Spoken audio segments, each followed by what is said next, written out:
Layovers, your weekly dose of aviation innovation.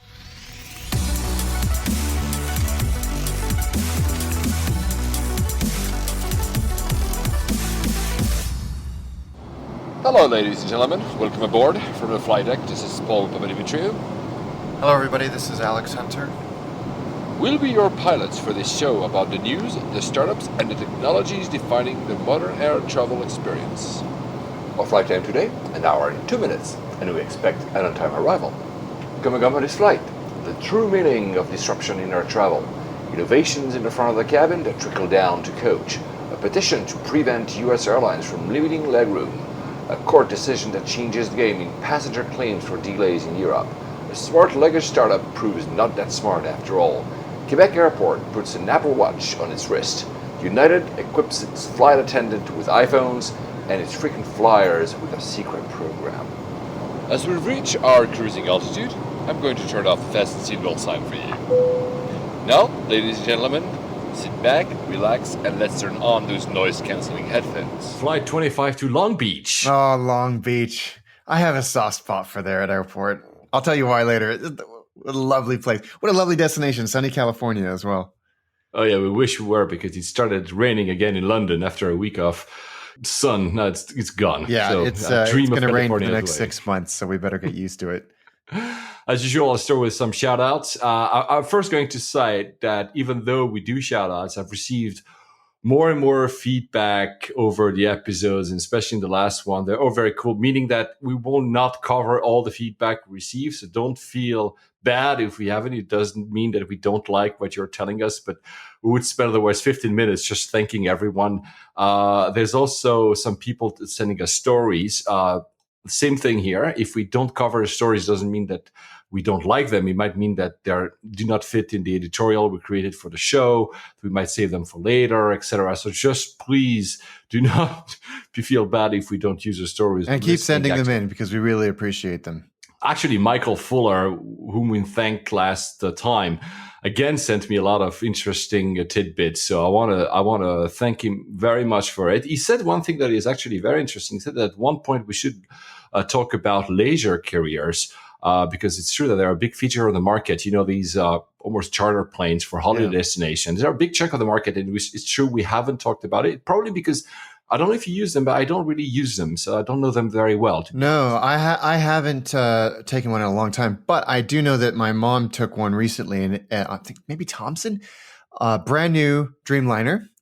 And she flew the Dreamliner. She flew the Dreamliner. She doesn't know what that means or care, but she did, and was very, very positive about the experience. So, I think Michael's got a great point. We need to cover that a little bit more.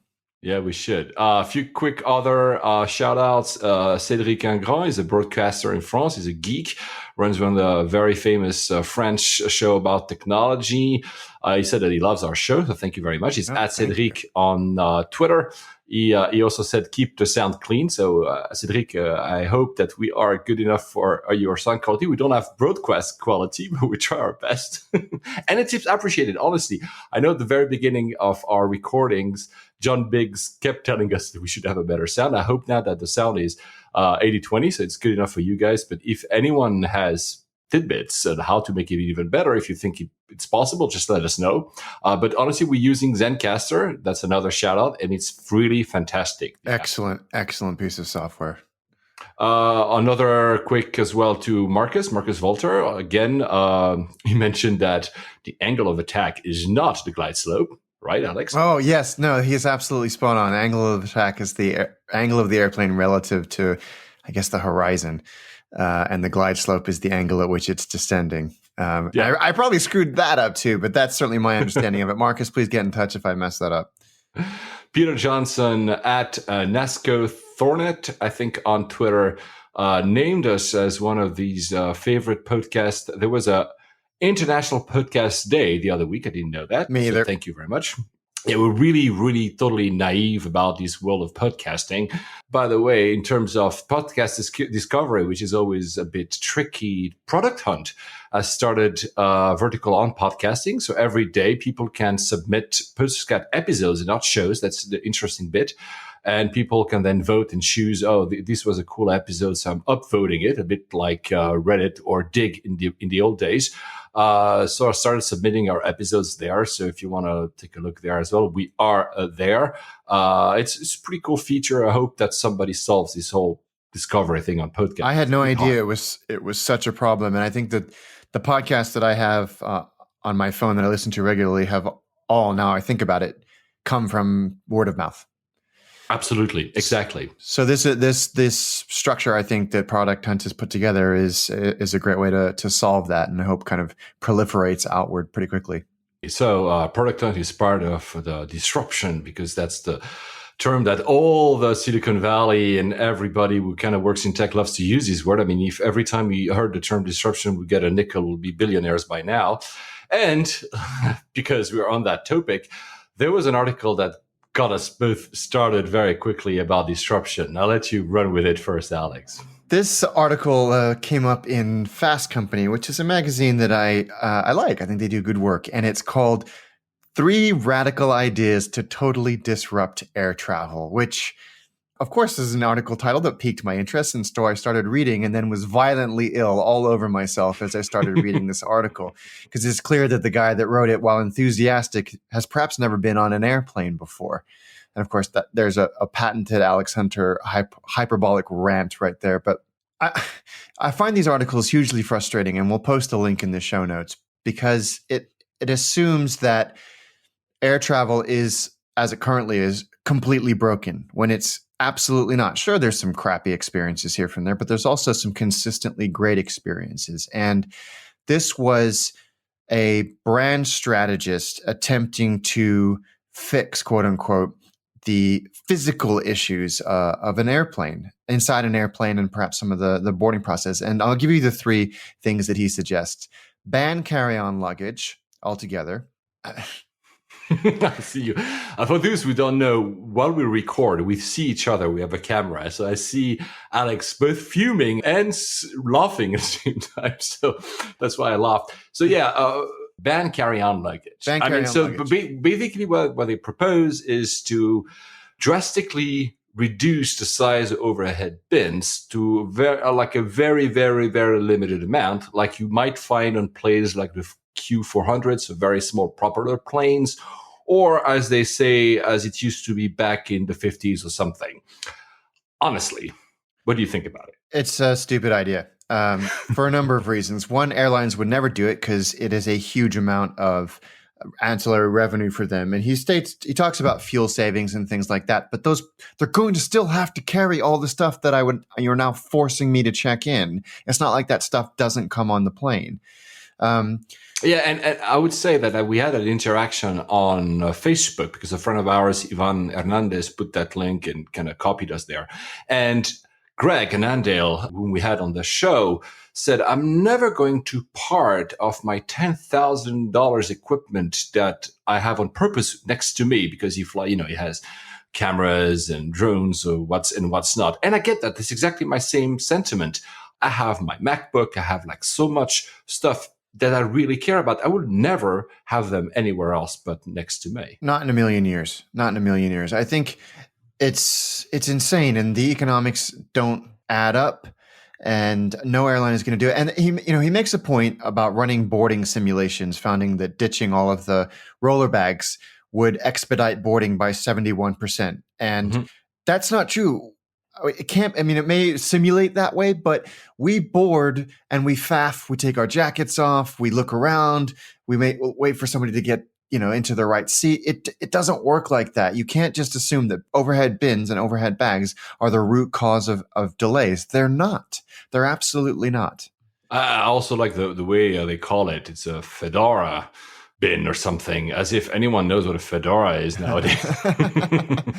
That's a hat, by the way. There's one comment that also kind of made me laugh in that imagination of future flying, is that supposedly if airlines were to put these type of very reduced overhead bins, then they would either not charge for it, let's dream, they will still charge for it, or, that I quote, if they continue to charge for it, they should offer additional services like don't make people wait at the carousel of their flight and deliver the luggage in the hold in the passenger's hotel room, as if that would happen.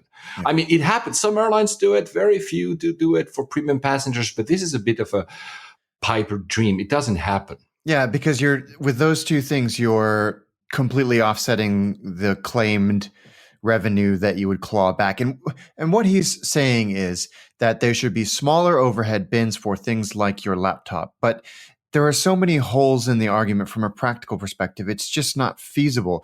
And I think it's important to point out, we're not bashing this guy. I appreciate anybody. It's not a guy. By the way, I want to interrupt you there. Actually, the baseline of all this was done by Teague. It's I don't know if I pronounced the company well. They're the company, the design consultancy who have designed the interiors for pretty much all the Boeing airplanes since the 40s or 50s. They've prototyped the interior design for the 787. They've done the latest interior design for the Dreamliner for Aeromexico or Canada. So these guys kind of know what they're doing. I just feel that in that case, they went into a dreamy mode. Like, let's forget that there are any economics behind it. Let's just think about what it could be. I mean, I commend them for trying. Yeah. I commend them for asking questions and maybe sparking a debate. I don't really commend them because it doesn't really relate to any of the economics of air travel, the revenue management, etc. Do you want to go? So there were two others. So the next one is make middle seats feel exclusive. So this one I really. The idea here was nobody likes flying in the middle seat. That's not true. So they thought, make it feel exclusive. So you could, like, they called it promotional class. So you get these quote unquote cool companies, Uniqlo, Nike, Adidas, to sponsor the seat and give them branded products, essentially, which is just gross. I mean, it's gross. And I think brand partnership is a great way to do things. I think it's a fantastic way to grow a nascent brand into something by piggybacking on the popularity and the voice of an established audience with which you share similar ideals. Good airlines, good businesses do this already. They do it really, really well. This just feels like you are making the situation even worse by selling to your customers, allowing another brand to sell to your customers. It's just And the last one, the membership thing? The last one. This one, I think, with a little bit of thought, actually warrants some merit. You have a kind of Amazon Prime style membership. I think most of us would refer to this as a loyalty program, which all airlines already have. But what this organization is suggesting is that it goes deeper than, mileage redemption, that you would get things outside of the travel experience, like sports tickets or, Starbucks gift cards and things like that. But those of us who are invested in a loyalty program want those mile redemptions. We want the tier status. We want things like that.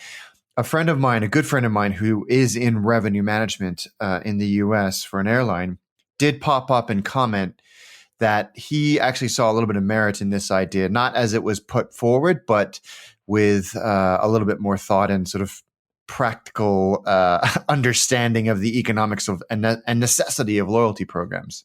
They wanted to creating an imaginary app that would allow, if that membership thing would actually exist, you'd be locked into, that's the other thing. You'd be kind of locked in because you would pre-buy all your flights, basically, because that's a bit Amazon Prime you don't pre-buy all the stuff you buy on Amazon, but you have free delivery, etc. It's a bit of the same idea. You would actually pre-buy some of the inventory you are about to use during the year. And they would say, so if you end up not using a flight you booked, you can resell it on your own. Yeah. If you want to switch seats, you can also start to like, oh, Alex, you want that seat because I don't like it, and do you want to exchange with me or something? Yeah, and I think that's a good idea. I think it needs fleshing out. And Greg, another Greg, I have so many Gregs in my life. Absolutely. He said there's revenue potential in setting up a system for passengers to swap and resell seats, and plenty of value in bundling that up into an annual membership.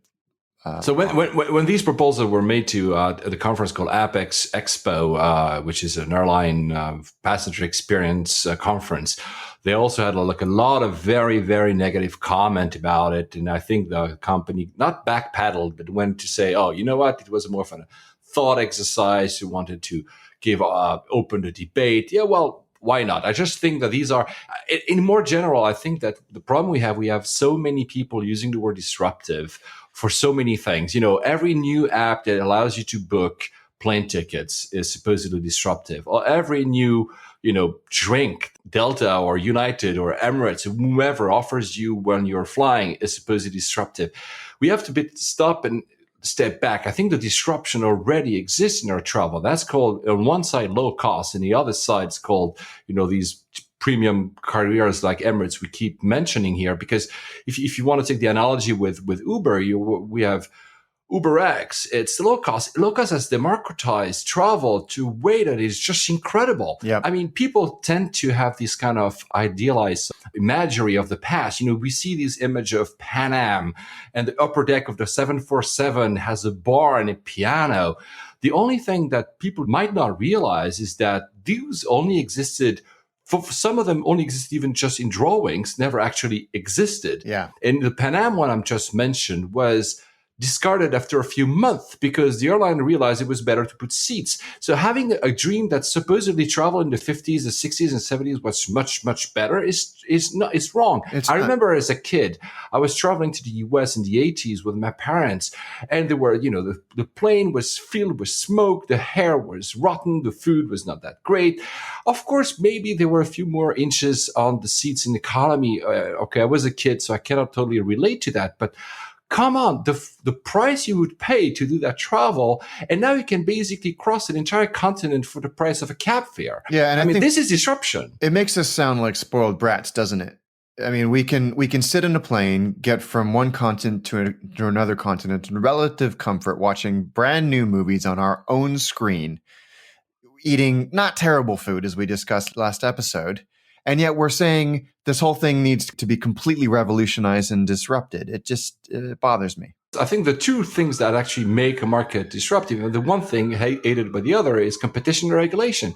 If you like a competition, the low-cost thing I just mentioned, the day the Europe became one single market, the open skies, it allowed the creation of Ryanair and EasyJet and others. And suddenly they're able to fly you and me, Alex, from the UK to everywhere in Europe for like 50 quid for nothing.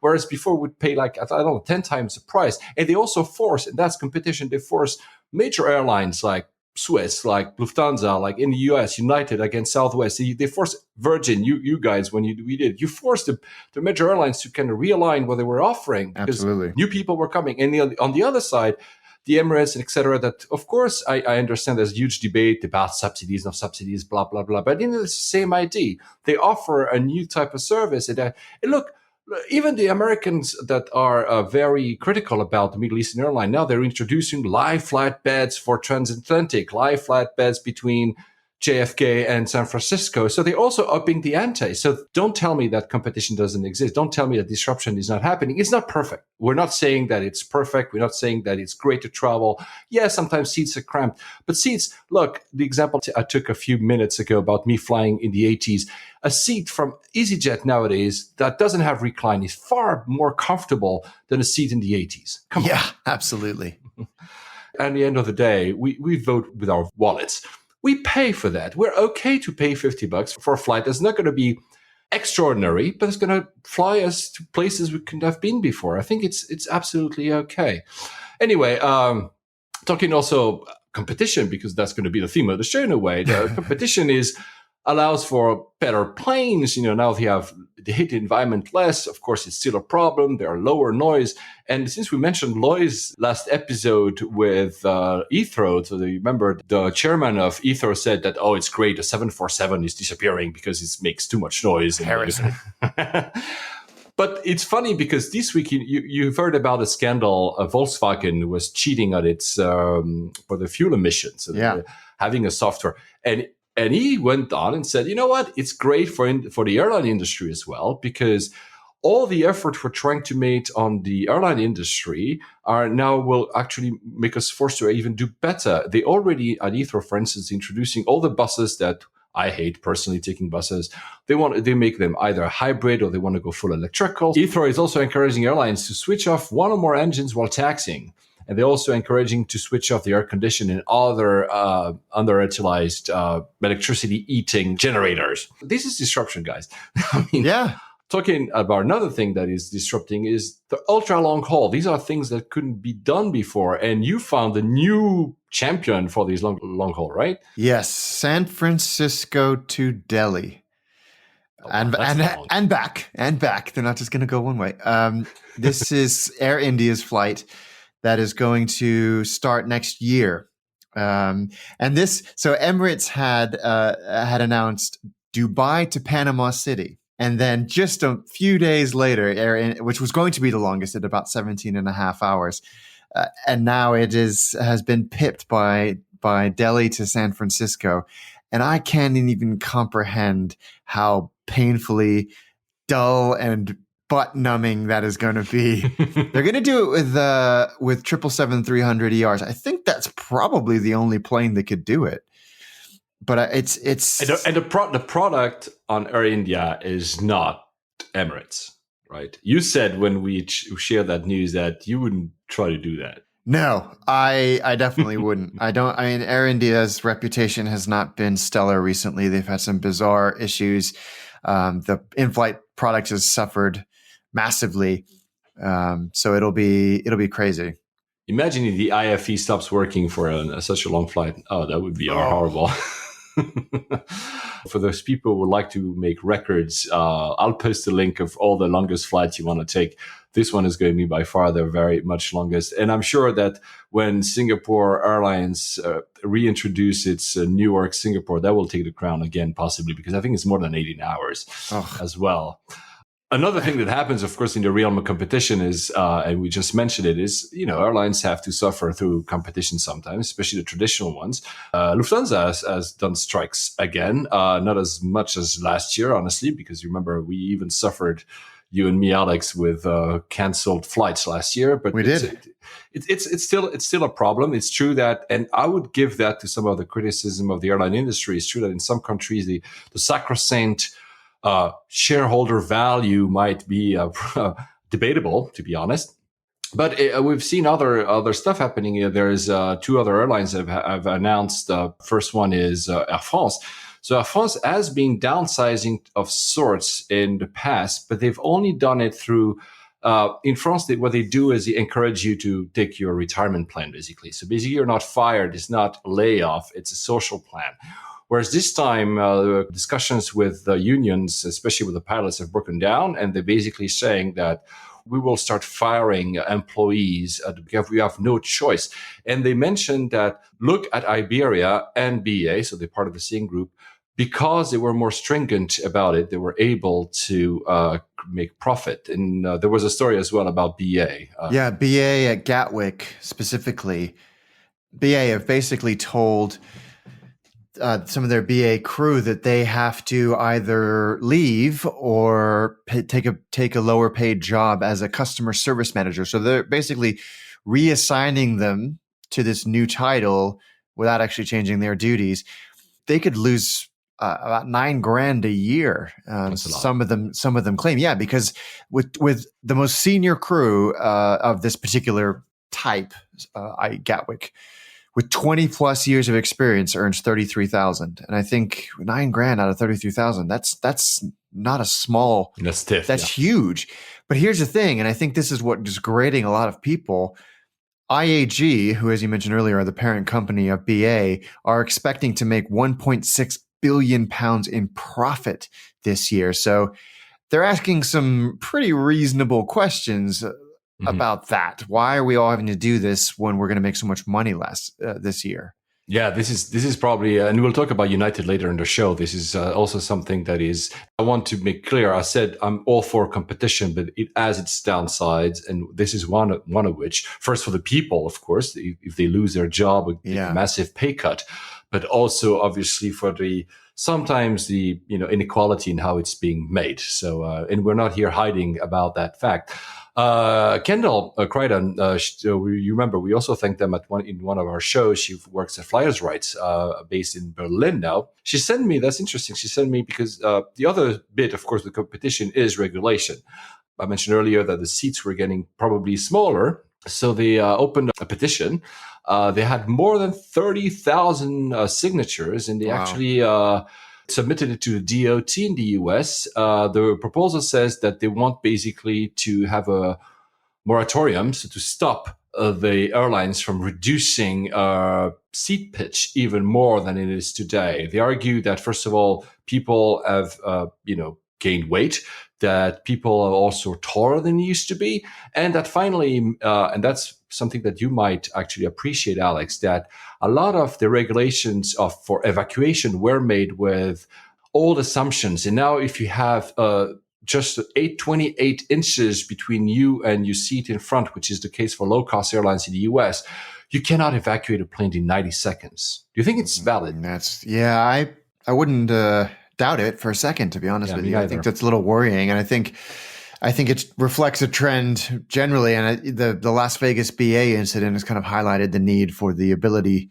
to evacuate an airplane quickly and efficiently should something happen. So this is actually, the DOT is the right place to take this kind of thing up. So they're doing a good thing here. And you had said in a few episodes ago yourself that, at some point the hammer of regulation might arrive, and this might be a trigger. We'll see. I hope for them. But, absolutely. The health concerns, I think, you might see more episodes of DVT and things like that, as we heard so graphically and firsthand from Greg Annandale when he was on the show. It's true that we mention a lot premium seats, because it's, of course, most of the innovation seems to happen in premium seats. I'll tell you that it's not always the case, but it's true that there's a very heated competition about the premium seats. I mentioned as well that even the American Airlines are introducing, these lie flat seats, the PS service, etc. So it's truly a market that is high yield, which is why they do it. American Airlines actually wants to drop Zodiac, which is one of the top 3 seat manufacturers in the world, because they cannot deliver enough seats in time for their Dreamliners, I think, or the 777, sorry. So meaning that there's so much demand for these premium seats that there's a glut. It's pretty impressive. But at the same time, let's not forget that the other side of the spectrum, when we talk about Emirates and all these airlines, people say, oh, they're subsidized. I mean, usually the debate that people have, but even themselves, are under the hammer of competition. We saw that Emirates is removing the first class for the A380 to Copenhagen. I've also read a story that's pretty interesting, is Qatar Airways is basically saying that it might just also jettison the entire first class besides the A380, and they don't have that many A380, because they say, oh, well, our new business class product, which they haven't unveiled yet, will be so good that there will be no need for first class. But maybe what they're not saying is that there's maybe that enough paying customers for first class, and it's just competition at the end of the day. It's nice to have massive seats in the very front of the cabin. If no one pays for them, if they're only upgrades, at the end of the day, economics just close back, and they have to. So we'll see. They say it's going to be a fantastic product. They'll have a double bed for the price of a business airfare. We'll see if they achieve that or not. And I think an interesting just little detail in this article about those seats is that they claim they're going to be proprietary. So you're not going to run into this thing where you see basically the same seat, slightly different colors and features across a bunch of different premium cabins. They claim ownership of this design. So it's going to be interesting to see what they unveil.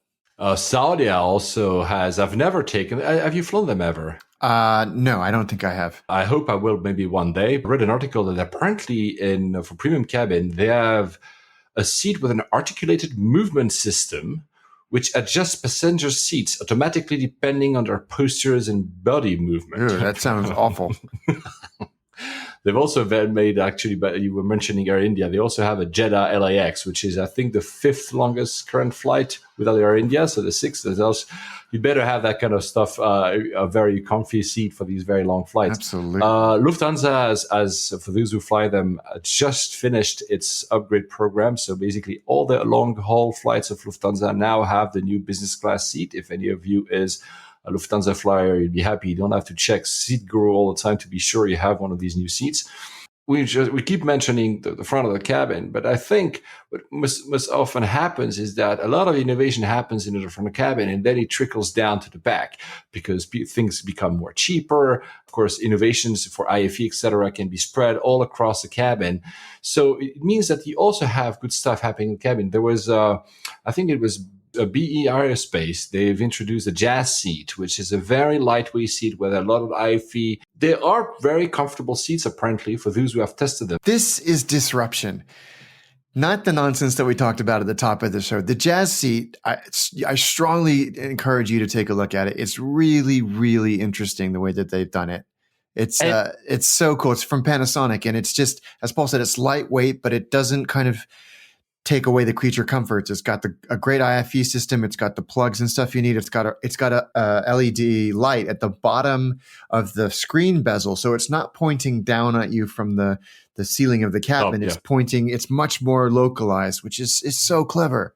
And these smart innovations are usually made again in the front, but I think they trickle down. We see Alex has been a few times in premium, me as well, because let's be clear, we do not always fly premium, guys. We fly hot coach. It's a rare treat when we get to use our miles. But the smart things you say, the smart cabins, the smart materials being used in the front will start to be used in the back. There was one I'm not sure about. There was I'll put the link. There was a modular economy system. So basically, the seats could be moved around and make some kind of booth. I'm not sure the airlines will ever go to that because it creates a lot of complication for recreating the entire cabin for every flight, maybe. Yeah. So I'm not sure about this. One of the best things that happened to economy is premium economy. And you guys were at Virgin, one of the first, if not the first, to actually have Imagine, right?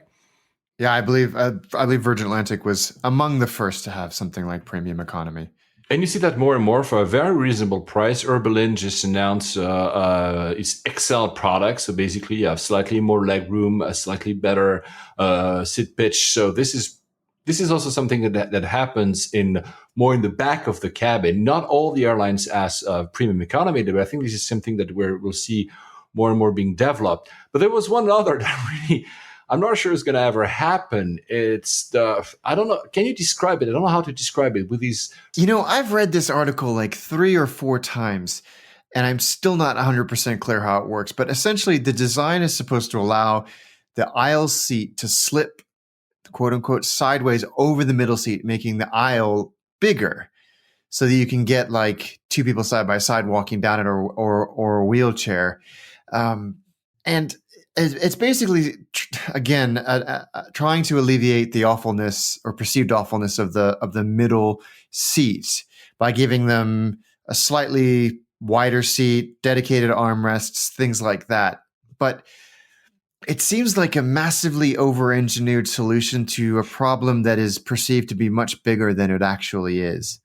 Yeah, it could be. We'll put the link because it's always hard to describe these kind of patents because most of these are patents without seeing the pictures. There was also another one which said when you would check in, even probably maybe buy your ticket, you will declare your height and all the seats will actually, change pitch depending on your height. That looks like a bit something I'm not sure will ever not going to happen. It's just that these companies, the design companies, the Zodiac, etc., are thinking about it. They're not just throwing patents out there for nothing. They know that at some point it will trickle down to an actual innovation for the seats. And seats, again, as I said earlier in the show, are much better now than they used to. But talking about about regulation, another type of regulation is, so in Europe, we are lucky probably to have regulation about delays. So when a plane is delayed too much, you can actually ask for compensation to the airline. There was a court order that is changing the game in Europe for that. Yes, big time. In the past, a mechanical delay or technical issue was ruled as, or could be ruled as, extraordinary circumstance. And extraordinary circumstances do not require airlines to pay out if there's a delay. And the European Court of Justice has said that's nonsense. And the precedent was set with this case against KLM that said that unexpected technical problems can no longer be classified as extraordinary circumstance. And so now a bunch of people could be eligible for up to 600 euros per person. I think that this was kind of brought to everybody's attention by a 27-hour delay. 27-hour delay, and there was humming and hawing about whether this person was eligible for any type of compensation, which is amazing. And of course, Ryanair, being the masters of avoiding these types of fees, have gotten quite good at changing the reasons for delays to be things like weather, which is an act of God, and an extraordinary circumstance, things like that. But they should no longer be able to hide behind some creative storytelling to. Yeah, actually, the Civil Aviation Authority in the UK is starting to enforce these, let's say, more stringent against Ryanair. I say, come on, guys, you're delaying, changing your story all the time. And they will clearly use that court order now to actually even go even further. What I wanted to ask you, though, Alex, is that airlines apparently are turning to another creative naming. Instead of calling it a technical problem, they are naming it a hidden manufacturing defect. Oh, see, that's crazy. There's something quite genius about that evil. It's so, because the way that you can claim if you've been delayed for a certain period of time is if the airline could have reasonably foreseen and prevented the cause of delay. So technical issues that they should have figured out when they were doing their routine maintenance, airline strikes, the knock-on effects from those strikes, bad timing for turnarounds, that type of thing. But you can't complain. You can't complain, or you can complain all you want, but you won't get any money for air traffic control or infrastructure strike issues, security issues, weather, or anything like that. So manufacturing defects, which is to the point that you just made. So yeah, but the funny bit, the irony here, if it's truly a manufacturer defect, you have to ground the airline. Or actually the fleet. Exactly. The whole type has to be grounded. For Ryanair, basically, they're grounding the entire airline because they have a single type. Right. that will go to court as well if they start using that, I'm sure. Did you ever have to claim for delay yourself? Did you ever try, Alex? I have not tried. No, I don't know if I've ever been in a situation where I would have been eligible to anyway, to be honest. Yeah, I have. Once with EasyJet, it worked. 6 hours delay, it worked. And they were actually, to be honest, EasyJet were not that hard. They basically said, okay, maybe they have an algorithm and say, okay, if that many people ask, we're just going to give them other people forgot. I wouldn't be surprised if they had a process like that. It would be sensible. Talking about extraordinary circumstances, the following story, is it an extraordinary circumstance? Oof. Yeah, this is extraordinary. This picture popped up on Reddit. This is how I found it. But there was a Mesa Airlines, which was running a flight on behalf of U.S. Airways Express from Dallas to McAllen Miller, which is near the Texas-Mexico border. And there was an airplane spotter doing his thing at the airport, watching the planes land. And he caught on camera the moment when something happened just inches above the ground, and it banked hard to the right and scraped its wingtip along the runway. Oh, and wow. It could have been absolutely disastrous, but mercifully it wasn't. The picture is extraordinary. We'll obviously post it in the show notes, but of course the Reddit investigation team went into action and pulled up the weather report for that exact moment and said that it was basically perfect flying conditions, but you don't see things like wind shear coming up on those METARS reports, the weather reports. So it could well have been. I actually haven't seen anything following up from this. I'm sure AV Herald, which is a fantastic website for this type of thing, will surface it when it comes here. But they were lucky. They were lucky. A question for you. Does it mean that when this happens, I mean, it's a very rare circumstance. When this happens, do they have to kind of stop the aircraft from flying and repair it? Or is it something that usually doesn't matter? I don't know. I'm just asking you. I would be amazed if they didn't have to check it. And in fact, the folks on Reddit found that it was still there 24 hours later, meaning that they were concerned that there was some structural damage. But the crazy thing was the person listening to the tower was saying that they just carried on as if nothing had happened. So they must have been oblivious or unconcerned something happened. But the airline has removed, I'm just reading this now, the aircraft from service Okay. as a result of this of this incident. Talking about still competition and other extraordinary circumstances, our favorite airline to criticize, United. So the CEO is on a tour. The new CEO is on a tour, basically apologizing, right? He is, and I think to his absolute credit, he is doing the textbook thing for when you inherit a damaged brand, whatever the size of it.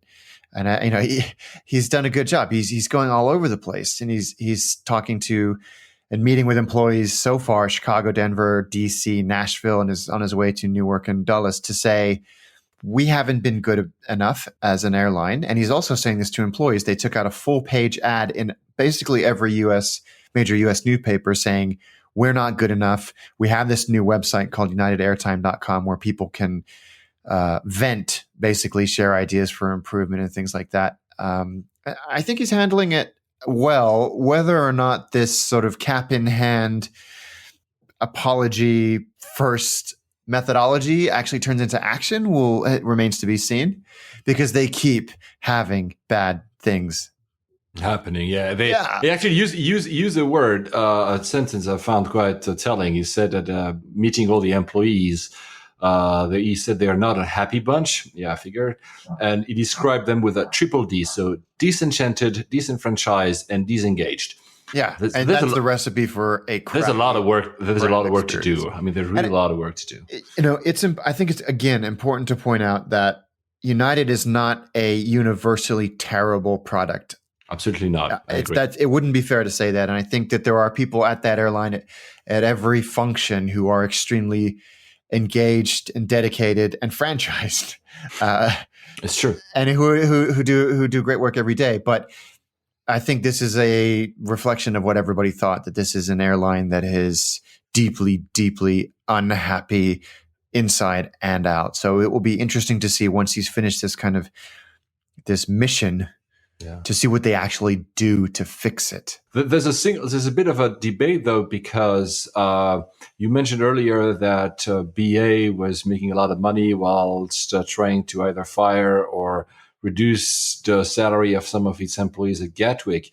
And here, Delta recently has done some profit sharing. So they've basically given back, they're making a lot of money. They've given back to the 401k, so basically the pension plans of its employees.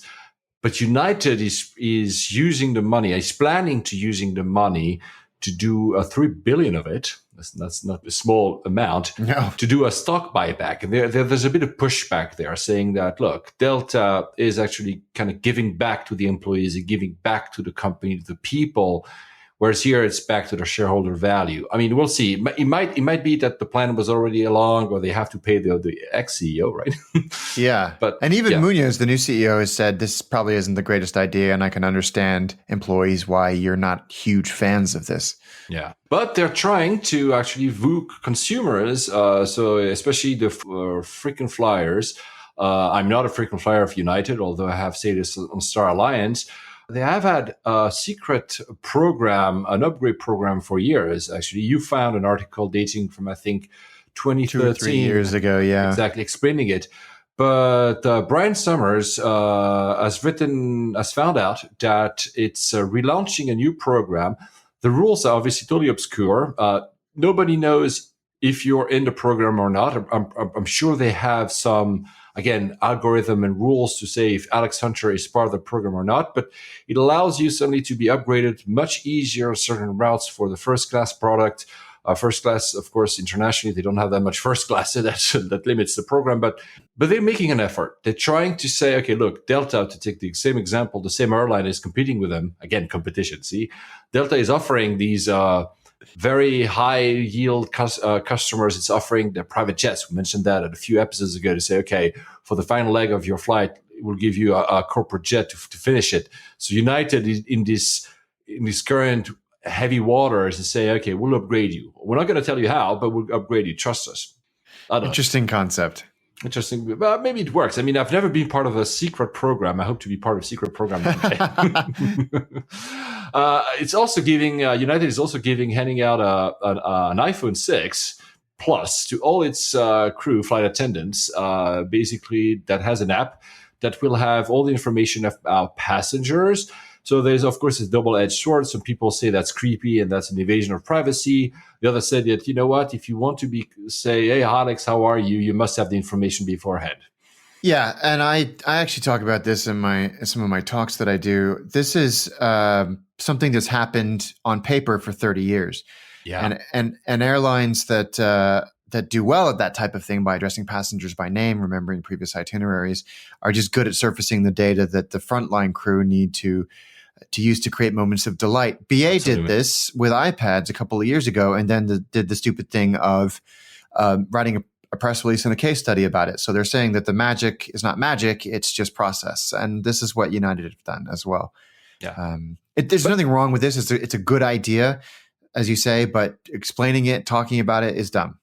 Yeah, I think the moments of delight are very important. That's why you certainly then feel like a valued customer, because they say, "Hi, Alex." Some airlines will call you by your first name, some by your last, but at least they have some information that allows you to create a conversation with you. It makes you feel valued. If they don't have anything, then of course you will say, "Oh, they ignored me." Well, they don't know anything about you, so how they can even spark a conversation? I mean, it's a tough debate, but I agree with you. It's I think it's okay. I don't see that as an invasion of privacy. I mean, I've already put my name and everything. They have everything, exactly. They're just using it to make you feel a little bit more comfortable and at home. The other type of innovation they're trying at United is doing better turnover times. We'll see if that works. They are one of the worst airlines in terms of on-time arrival in the US. So do you think that could yield some results? Because they're using some technology for that. They are using some technology for it. I think so. I think that they're still meshing those two airlines together, Continental and United, and that type of thing. When you're doing kind of trying to mesh two spinning gears at the same time, it's never easy. So they're using some technology to try and do that. And a good friend of mine has just taken over a VP role at United. So perhaps we can get him on the show. He's been in the airline industry for a very long time to see what type of things they're doing. But I think technology is a good way to solve this. Yeah, they're using beacons apparently, something like that. Yeah, it's interesting. This is the type of case study that I look forward to hearing about. Exactly. Talking about the disruption, a lot of people these days are putting their money into Kickstarter campaigns to have smart luggages. We've talked about smart luggage many times. Neither Alex or me are very keen about buying a smart luggage, so we're maybe not the best person to ask if you want to buy one. But there was Zach Honig is one of the editors of the Points Guy. It's a very cool website if you want to check about everything frequent flyer stuff. He wrote I thought it was a good review about the Blue Smart, which is the smart luggage that has GPS, it has geofencing in case you're too far from you, batteries and stuff. And honestly, the review was balanced. It said that there were some kinks that needed to be ironed out. That for the amount of money that this luggage costs, you might actually think twice and say that you could actually also buy a very high-end non-smart luggage. And he said that apparently the luggage for him, according to the measurement he did, was probably too big for carry-on for the major three airlines in the US, were United, American Airlines, and Delta. And Blue Smart, the company, sent a very aggressive email after reading this review. The CEO. Yes, the CEO said, it's unacceptable. You're actually promoting competitive products. We need an explanation ASAP. And of course, getting that kind of angry comment is not very good for their brand. But not only that, they went even further. They changed. So Blue Smart changed the measurement they're showing on their website of the luggage. So the luggage is still the same size, but they're reducing the size on the website apparently, which means that basically now you're buying a luggage that is actually larger than it's promoted to be, and that might not fit with airlines regulation. I find the whole process really disconcerting. I think it's bit of a train wreck. I think, and the guy that was reviewing it did a good job of updating his review, not modifying the content, but just adding to sort of keep this narrative going and tell everybody the back and forth. And I think the massive mistake the Blue Smart they made was They sent this guy a free piece of luggage to review and assumed that he would write a favorable review about it because they gave it to him. Yeah, free advertising. It's insane. It's absolutely insane. And I think that they've done themselves a huge amount of damage by doing reacting this way. Yeah. I mean, that's not smart. And it wasn't a bad review. It was balanced. I mean, it worked for some people, maybe not for some others, but it works. And it's just that it even said that there were kinks, so the GPS was not working well. But he said probably they will fix them out. It's a very early release, so it was. I don't get it. I don't get how angry they went and how they can damage themselves. I mean, look, this is the internet. People will obviously. I would have done the same. I would say, look, this is the email I've been sent. Now read it. It's just extraordinary. I mean, some people need to learn. So I'm not going to buy as Blue Smart. I was not planning to anyway. So you're not losing a customer, guys. It was just I was never a customer. Quebec Airport in Canada is deploying Apple Watches to all its crew for better as well information management, so people know where the planes are arriving to gates, etc. Are you happy with the Apple Watch, Alex? After now 2 weeks? Yeah. I mean, I'm not bold. I think it's neat. It means I take my phone out of my pocket maybe once or twice a day, which it definitely ticks that box.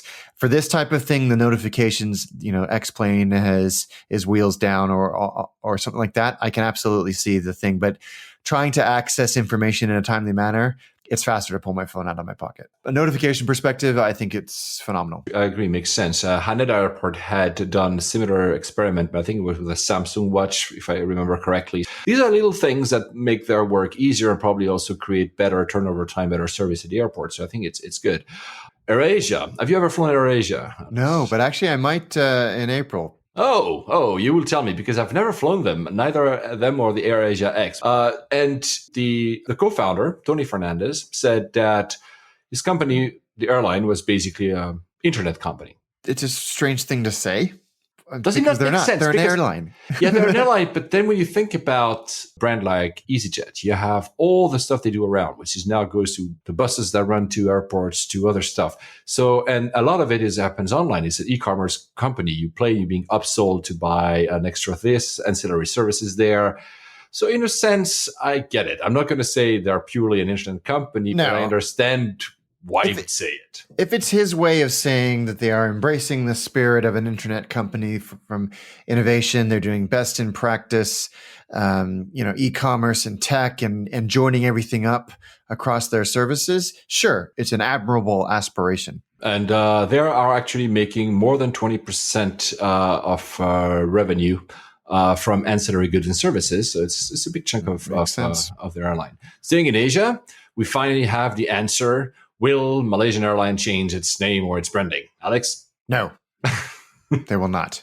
Christoph Muller has finally, like you said, answered the question and said that there will be no hard rebranding. It will still be called Malaysia Airlines, but he said it will be a brand refresh. So a total kind of reimagining of the product, the seats, the catering, the in-flight entertainment lounge, all of that. But also operational improvements. So working hard on punctuality, connections. So that was an interesting, the strategic kind of realignment of the organization to make KL a hub and kind of mirror what Singapore Airlines is doing. They're pulling back massively on long haul capacity and focusing on regional and mid range as well, which I think everybody kind of predicted that they would happen when they started getting rid of their bigger airplanes as well. Yeah, they say we're going from a northwest southeast focused more to a north south. So because I think they will actually try to tackle a lot of Australia, yeah.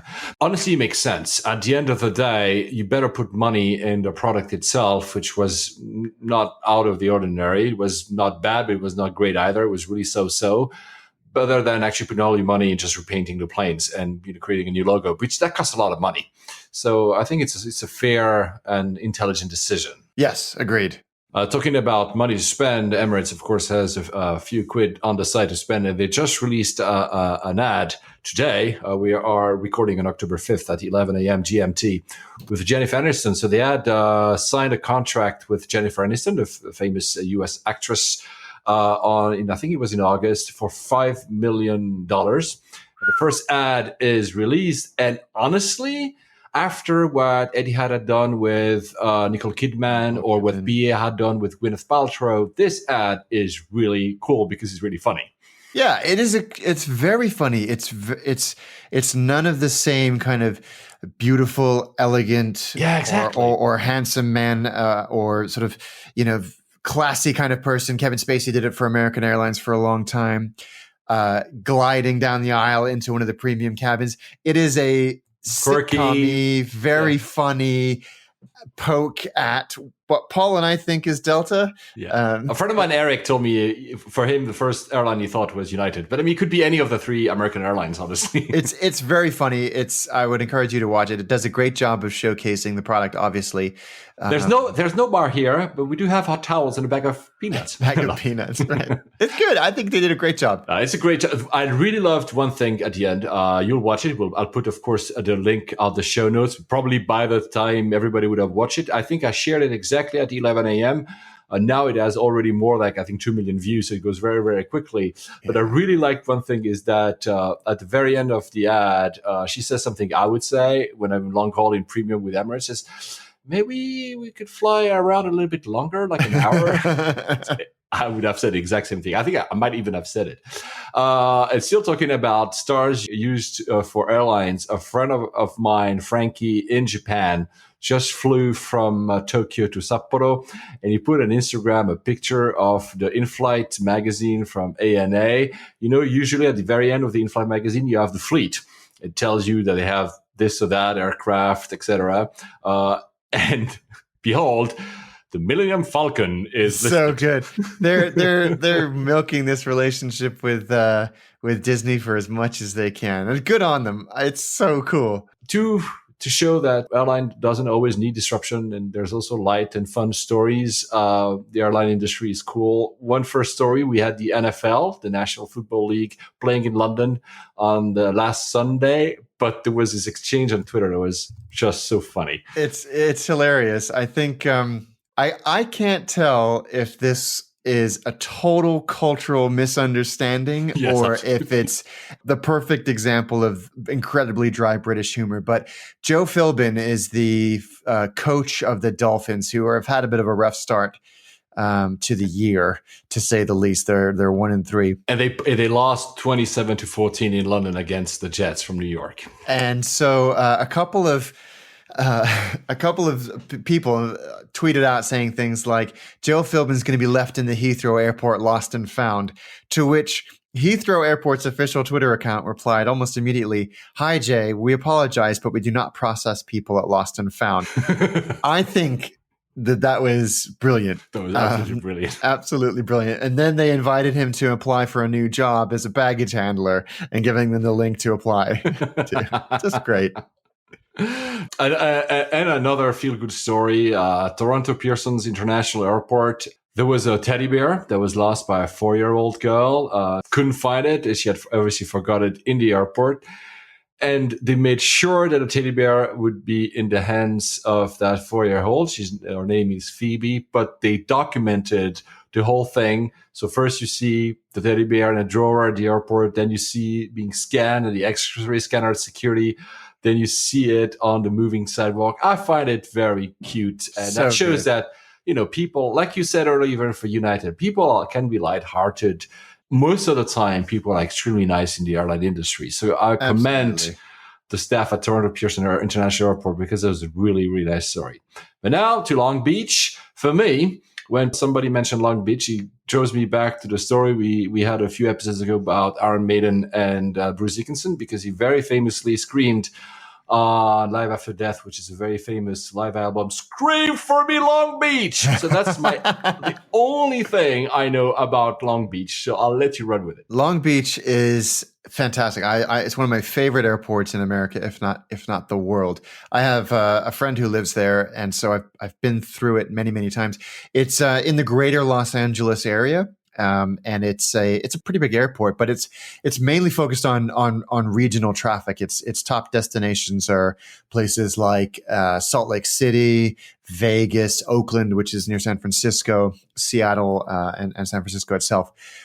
It is a stunning airport. It is a beautiful Art Deco building that is cute. Is cute the right word? I think cute is the right word. It is a cute airport. I've never been, but I looked at some images online. I really want to go now. It's really nice. I like that kind of. It's stunning. It's maintained a lot of the character of its original architecture, which is fantastic. I even think it's protected. And it's got upstairs behind the check-in desks, there's a staircase, and you can go up, and there's this really great diner with an open terrace overlooking the ramp. Unfortunately, with a bunch of the terminal kind of being encroached on with this new security and baggage claim to allow for increased capacity, the actual flight line has been pushed back a bit, but it's still, you get to sit out in the California sun and watch these airplanes come and go. Another really interesting thing about Long Beach Airport is it was, until very recently, home to McDonnell Douglas and then Boeing's C-17 manufacturing line. Mm-hmm. And so there's a perimeter road that runs around the airport, and you could start at one end of this long building. And often, because of the heat of the kind of California summer, they'd have these big hangar doors, side doors open, and you could drive along and see the basics of a C-17 slowly coming together as it moved down the production line and then rolled out the other end as a finished C-17. Oh, wow. So, as it kind of, you'd see at the production line, this thing just coming together and then a brand new one rolling out the end. Gulfstream also have a finishing facility there. So you have all these rows and rows and rows of brand new intercontinental corporate jets as well. It's a lovely little airport. There's not a lot of airlines fly there. No. JetBlue is making a push recently to fly there more, right? JetBlue have their West Coast hub there. They fly a lot of places, and then it's just Delta and US Airways. Other people have dabbled. Depending on where you're getting to in the greater LA area, that airport can be a little bit of a hidden gem for avoiding the awfulness of LAX, and frankly, the kind of inaccessibility of LAX as well. And just right now, and we want to say hi to our friends at the Airports Council International North America, because they're having their annual event at Long Beach Airport. Oh, so, perfect. Hi there from all across the Enjoy pond. a fantastic airport. Actually, this is crazy because in terms of usage, and this is really rare for an airport of this size, 87% of their daily movements are general aviation. Oh, wow. And only 10% is scheduled. The thing that also stunned me is that they have lots, I think 5 runways. Yeah. It's not like I assumed by the number of passengers they might have one, but they have 5 runways. Like it was helipads or something. Or? It was a former military base. It was Long Beach Army Airfield. Okay. So they had a lot of comings and goings. And of course, with C-17s needing to take their maiden flights and everything like that, you need long runways as well. So there's a 10,000-foot runway, but there's also a lot of runways to accommodate general aviation. So they have a 3,000, 4,000, 5,000, 6,000-foot runways as well. Anything else you want to add about it? Because now I need to go now. I'm a big fan. There's some great restaurants in the area. It's a great place for a layover. Even if you want to just fly in there and fly out of LAX eventually, renting a car is easy. Driving in LA is a nightmare, though. So better stay in the airport for the layover then. And on that, Alex, I'll see you next time. So we said on the last episode that you were about to travel for a nondescript destination that we won't reveal. There were so many stories that we decided to record again before, and you flying in 2 days. So happy flying, Alex. Thank you. I will report back on my adventures the next time we talk. Exactly. Bye-bye, guys. Take care. On behalf of Layovers and the entire crew, we would like to thank you for joining us on this podcast today. And we're looking forward to seeing you on board again next week. Flight attendants, please prepare for landing.